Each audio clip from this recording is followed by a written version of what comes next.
आज समझेंगे कि कल महाशिवरात्रि थी।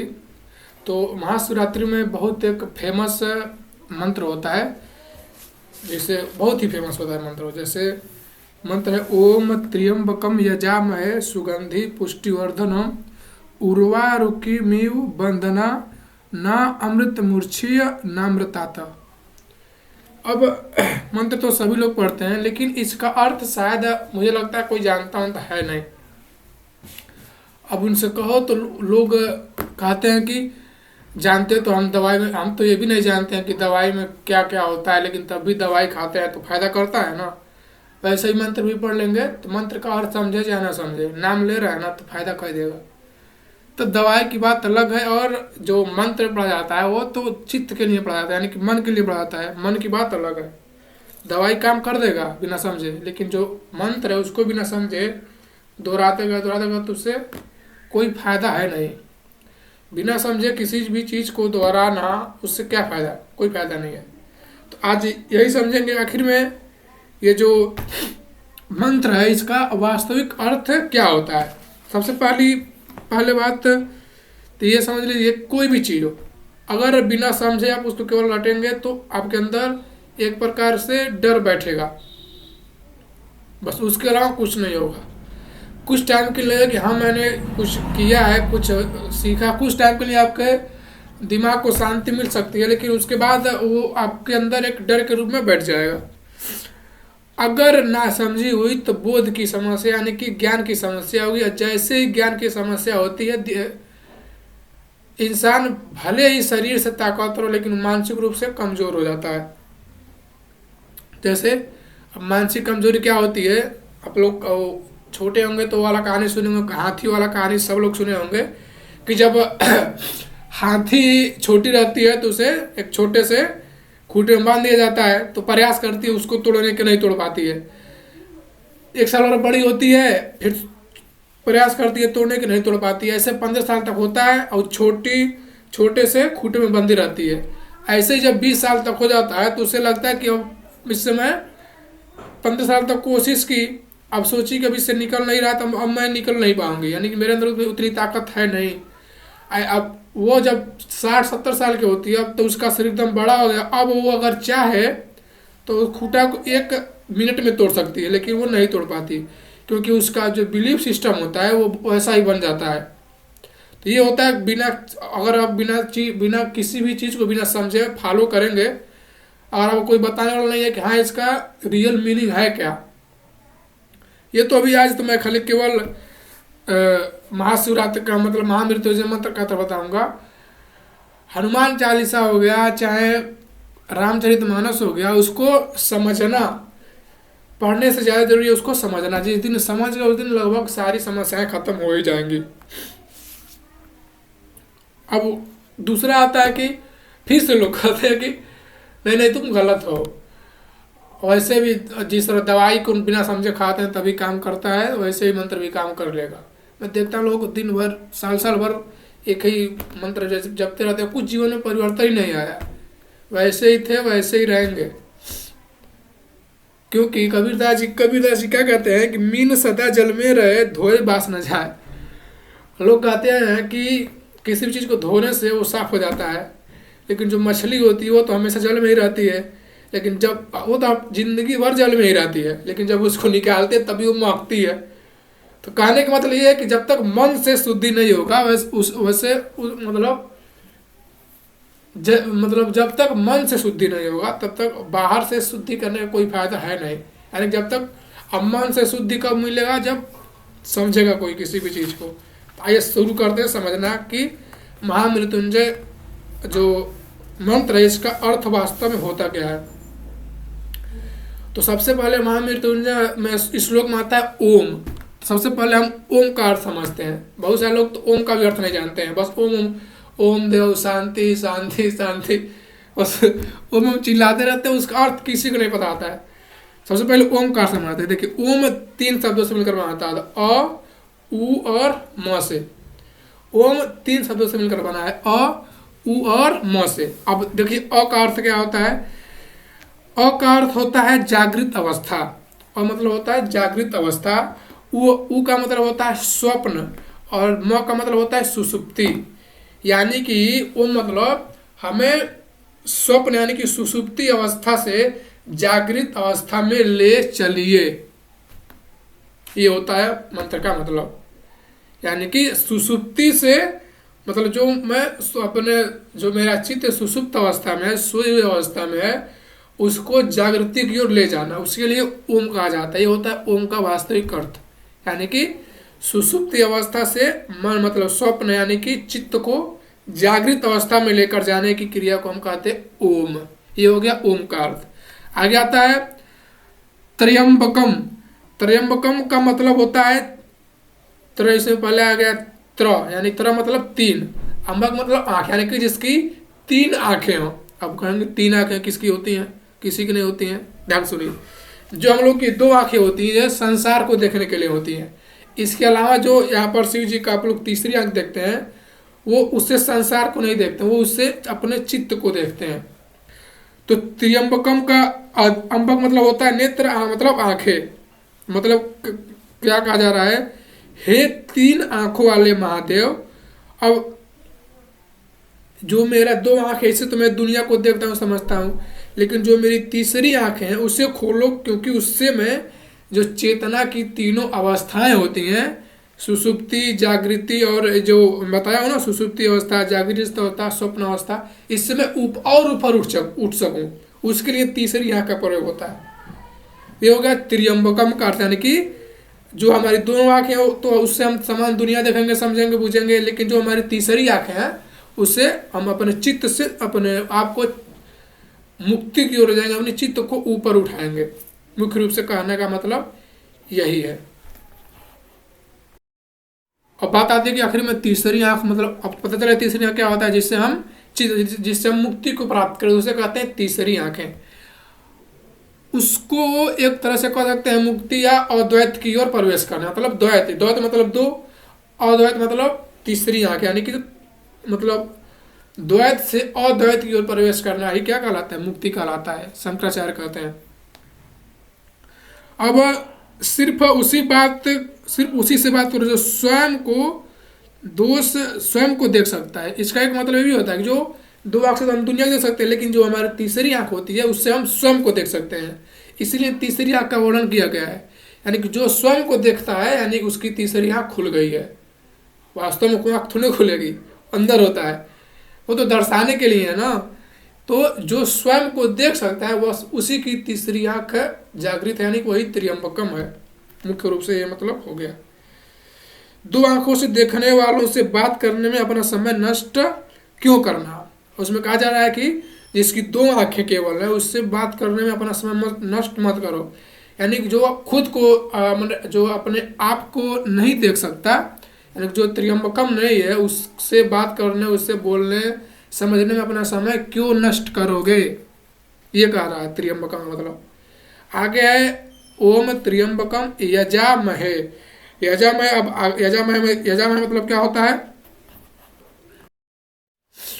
यजामय का मतलब होता है जोड़ना, मतलब दिमाग को चेतना से जोड़ने की क्या कहते हैं, यजामय। यज मतलब जोड़ना होता है। तो मेरे दिमाग को, मेरा जो चित्त है उसको मेरी तीसरी आंख से यानी कि अद्वैत से जोड़ दिया जाए, ऐसे प्रार्थना की जा रही है।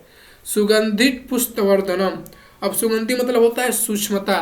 अब सूक्ष्मता मतलब क्या होता है, देखिए सूक्ष्मता मतलब होता है, सुगंधी मतलब होता है सुंघना, उसको हम लेते हैं सूक्ष्मता की ओर से। अब सुगंधी मतलब सूक्ष्मता, यानी कि मुझे सूक्ष्मता से स्थूल की तरफ ले चलिए। अब क्या क्या इसके अंदर आता है, मन को सही संगति की ओर, यानी कि सूक्ष्मता मतलब सूक्ष्मता में इसके अंदर 5 अर्थ होते हैं। सूक्ष्मता किस किस तरह से, यानी कि मन को सही संगत की ओर ले जाना, ये एक प्रकार की सूक्ष्मता हो गई। नाक को सही गंध की ओर ले जाना, जो हमारी 5 इंद्रियां होती, आँख, नाक, जीवा, कान, त्वचा। आँख देखने के लिए, कान सुनने के लिए, त्वचा स्पर्श करने के लिए, और 5 इंद्रियां होती है, सब लोग जानते हैं। तो मन को सही संगत की ओर ले जाना, ये एक प्रकार की सूक्ष्मता हो गई। दूसरा है नाक को सही गंध की ओर ले जाना, यानी जो मेरा नाक है वो सही गंध की ओर जाना चाहिए, वो तब मैं सूक्ष्मता का पालन करता हूँ। कान को सही शब्द की ओर ले जाना, यानी कि जो हम लोग का कान है उसको सही शब्द की ओर ले जाना, और त्वचा को सही स्पर्श की ओर ले जाना।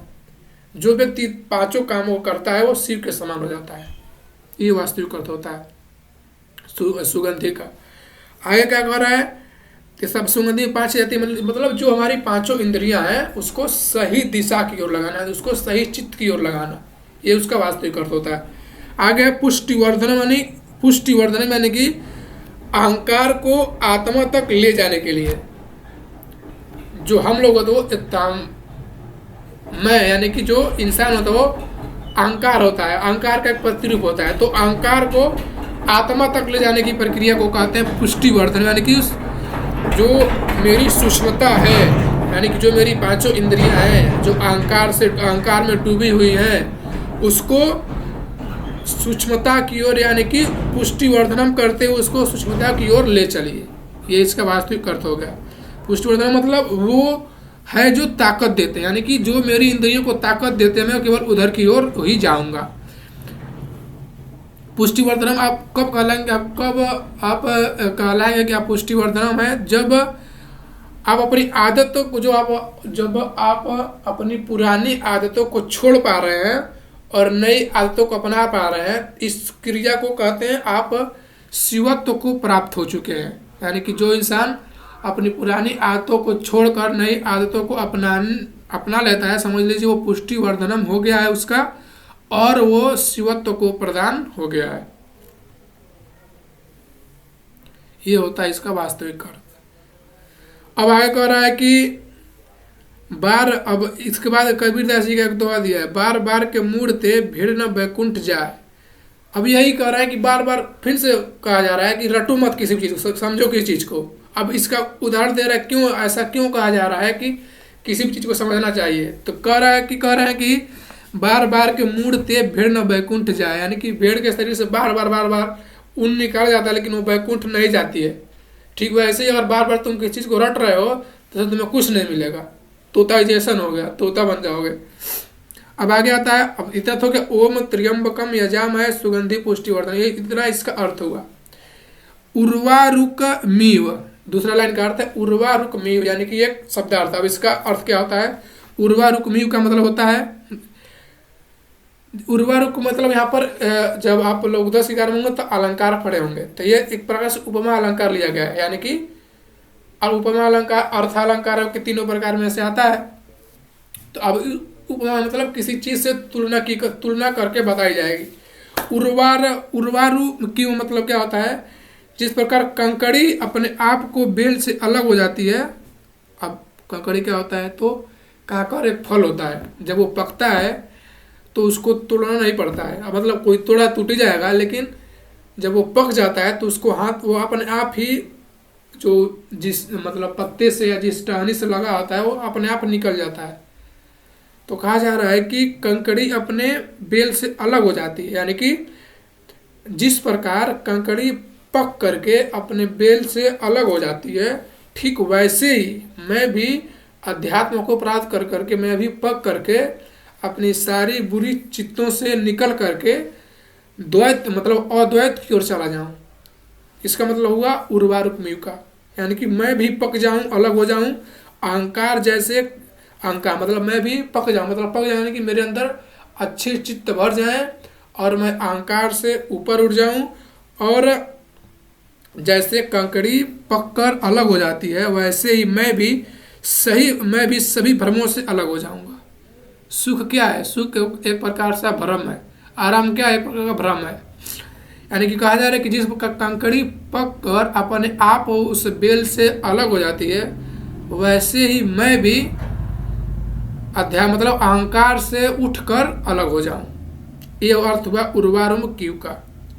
इसके बाद है बंधना। बंधना मतलब बंधन से, यानी कि अब इसके बाद कह रहा है कि उससे तो अलग हो मतलब होना ही है, साथ ही मुझे सारे जितने भी दुनिया में बंधन है उससे भी मुझे ऊपर उठना है, उससे भी मुझे अलग होना है। कह रहा है कि बंधनात् मतलब बंधन से मुक्ति, यानी कि मुझे जन्म मृत्यु और बंधन से मुक्ति मिल जाए। लेकिन एक बात ध्यान देने वाली बात है, जन्म से मृत्यु से और मुक्ति से केवल बंधन की बात किया जा रहा है, मतलब ऊपर उठने की। लेकिन बाद में ये भी कह रहा है और अमृत से मुक्ति नहीं चाहिए। जो मुझे अमृत मतलब जो इससे मुझे अमृत तत्व मिलेगा उससे मुक्ति नहीं चाहिए। अब ऐसा क्यों कहा जा रहा है? क्योंकि अंधकार की ओर जाना बहुत आसान होता है, प्रकाश लाना बहुत मुश्किल होता है। सोना, अब मान लीजिए आपको पढ़ना रात में नींद आ गई, सोना बहुत आसान होता है, लेकिन अभी उठने के लिए कहा जाए 4 बजे तो बहुत मुश्किल होता है। तो अंधकार लाना बहुत आसान है, लेकिन उजाला लाना बहुत ही कठिन है। इसलिए कहा गया कि अस्तु माँ सदगमय अतमसो माँ ज्योतिर्गमय, मतलब उपनिषदों को कहना पड़ा कि मुझे अंधकार से प्रकाश की ओर लेकर चलिए। यानी वही वही उसका वही होता है, अस्तु माँ सदगमय तमसो माँ ज्योतिर्गमय, यानी कि मुझे, हे ईश्वर, मुझे अंधकार से प्रकाश की ओर लेकर चलिए। आपको आपसे छुटकारा। अब अगर आपसे कोई पूछे मुक्ति मतलब क्या होता है, मुक्ति मतलब खुद से छुटकारा ही वास्तविक मुक्ति है। अब ज्ञान अमृत है, अमृत से दूर नहीं होना, यानी कि अब अमृत तत्व को प्राप्त, जब आप इस श्लोक को समझेंगे और लागू करेंगे तब आप अमृत तत्व को प्राप्त करेंगे, और जब वो आपको अमृत तत्व प्राप्त होगा तब आप कमजोर रह ही नहीं सकते हैं। आगे क्या आता है कि मतलब ज्ञान अमृत है, अमृत से दूर नहीं होना है। कमजोरी की दूर करके पुष्टि बढ़ती, यानी कि अब इसमें अब एक तरफ फिर से समझाया जा रहा है कि पुष्टिवर्धनम का अर्थ क्या होता है। पुष्टिवर्धनम का मतलब अर्थ होता है कि कमजोरी को दूर करके अपने आप को पुष्टवान बनाना। अब इसमें कुछ शब्दार्थ भी दिया है।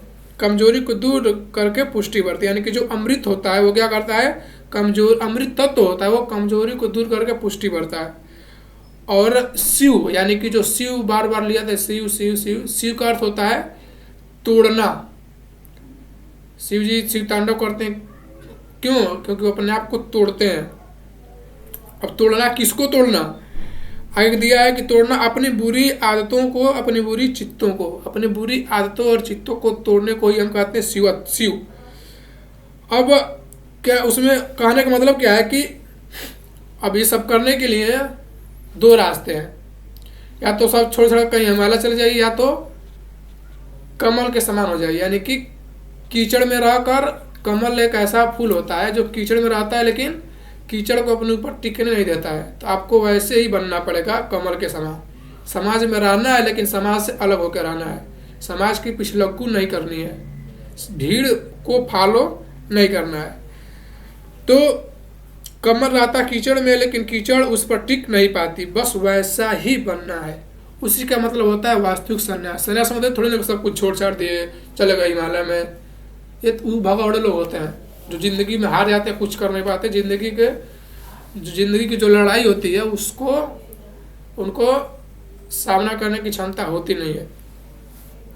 वास्तविक संन्यास का अर्थ होता है कि समाज में रहकर, दुनिया में रहकर, दुनिया से अलग होकर रहना। कीचड़ के मतलब कमल में, जिस तरह कीचड़ में कमल होता है वैसे ही अगर कोई रहना सीख लिया मतलब वो वास्तविक सन्यासी है। बस यही मतलब होता है सन्यास का।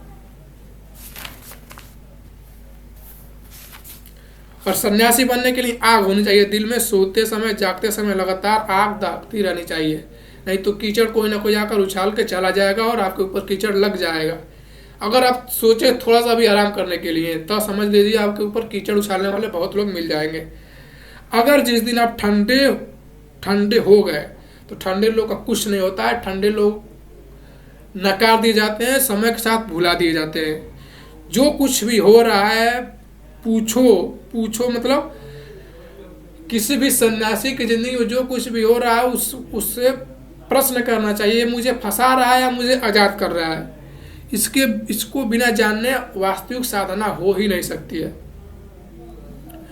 यानी कि अब आगे कबीर जाति से कहते हैं कि पुर्जा कट मारे तो भी ना छोड़े खेल, यानी कि भले ही पुर्जा कट चाहे मर जाए लेकिन युद्ध नहीं छोड़ना है। यानी कि मतलब जो जीवन की दिन प्रतिदिन की जो संघर्ष है उसको पीछे नहीं हटना है। बाबर क्या कहता है, जब आप इतिहास पढ़ेंगे कि भले मतलब मतलब जब बाबर पहला युद्ध हार जाता है तो कहता है कि क्या हुआ जो मैदान हार गए, अभी सब कुछ नहीं हारे, वो अदम्य साहस और इच्छा शक्ति जो सजदा करने और सर झुकाने को तैयार नहीं है, झुकना नहीं है। ये होता है शिव का वास्तविक अर्थ। शिव के कुछ और अर्थ भी होते हैं, वो भी जानना बहुत जरूरी है। उन अर्थों में क्या आता है? शिव कौन है? शिव वो है जो कामदेव को भस्म कर देते हैं। यानी कि जब आप मिथोलॉजिकल कहानी पढ़ेंगे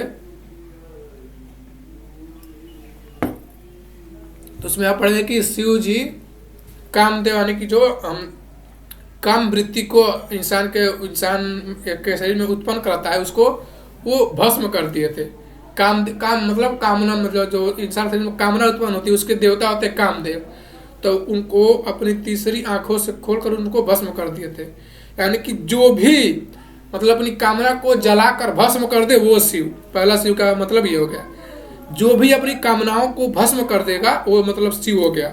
ये हो गया पहली क्राइटेरिया, मतलब पहली योग्यता शिव बनने के लिए। दूसरा चीज क्या है? कंज्यूम पॉइजन, यानी कि जो जहर को मतलब जो जिसको जहर पिलाया जाए और जहर को रोकने की, मतलब जहर को पचाने की क्षमता हो। यानी कि जब एक समय आता है जब शिव जी को जहर दिया जाता है, मतलब जहर पीने के लिए आता है, तो यहाँ पर रोक लेते हैं जहर को। तो उससे क्या है, मतलब जो जहर पीने की क्षमता रखता हो और जहर उसके अंदर गई हो लेकिन वो डिस्टर्ब नहीं होता। यानी कि जो जिसकी सारी इंद्रिया क्या हो, युक्त हो, वो है शिव। जो रावण का गुरु है वो है शिव। रावण मतलब क्या? हम लोग के दिमाग को ही, जब आप दर्शन शास्त्र पढ़ेंगे तो दिमाग को रावण कहा जाता है। यानी कि जो दिमाग यानी मन का जो गुरु हो वो है शिव। और चौथा, जो कुबेर को आज्ञा देता हो, मतलब कुबेर को आर्डर देता है, वो है गुरु, मतलब वो है शिव। एक बार जब सरस्वती जी शिव जी से कहें कि मुझे घर चाहिए, तो उन्होंने कहा कि ठीक है। कुबेर जी से कहा, कुबेर जी ने सोने का महल बनवा दिया। यानी कि जिसके पास इतनी क्षमता हो कि किसी से कह दे तो वो उसको वो पूरा कर दे, ना नहीं कर पाए, इतनी शक्ति होनी चाहिए। तो अगर ये चारों शक्तियां हैं तो वो वास्तव में शिव है। वो वास्तव में शिवत्व को प्रदान कर रहा है और वो उससे ही बस अधिकार है शिव का पूजा करने का, और किसी को अधिकार नहीं है। और जितने भी लोग पूजा करते हैं, समझ लीजिए वो भगौड़े हैं, समझ लीजिए नासमझ है, कुछ फायदा होगा नहीं, समय की बर्बादी ही होगी। अगर कोई शिव की आराधना कर रहा है और उसके अंदर कामदेव को जलाने की क्षमता नहीं है, मतलब अपनी इंद्रियों को कंट्रोल करने की क्षमता नहीं है, जो अपने मन का गुरु नहीं है, और जो जिसके पास कुबेर को लाने की क्षमता नहीं है, वो एक प्रकार सा ढोंगी है। कोई फायदा नहीं है शिव की पूजा करने से।